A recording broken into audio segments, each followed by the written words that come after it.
видински деца – Иванжелин и Владислав. Владислав е на 10 години и е ученик в 5-ти клас на основно училище Любен Каравелов. Иванжелин е само на 6 и през септември ще бъде първокласник в същото училище. Но въпреки, че са още толкова малки, те вече имат своите артистични псевдоними – Иванджи и Влади Зет.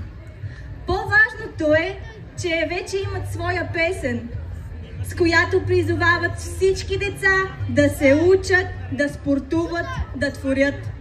Най-вече да бъдат добри, да уважават останалите и да си помагат. Моля, вашите силни аплодисменти за Иванджи и Влади Зет!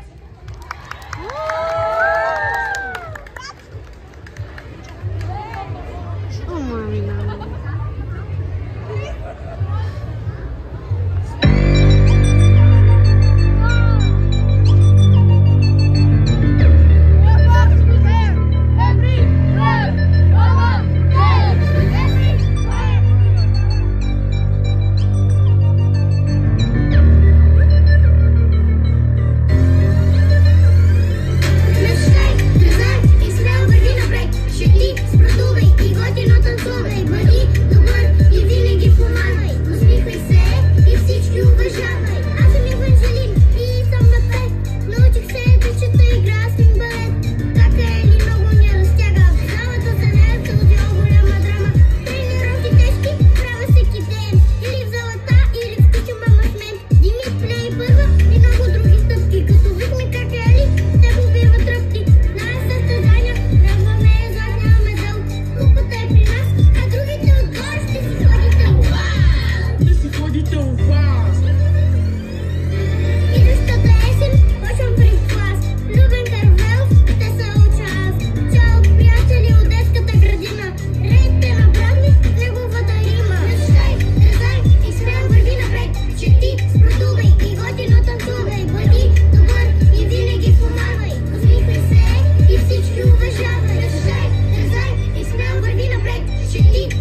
Деца, бъдете добри!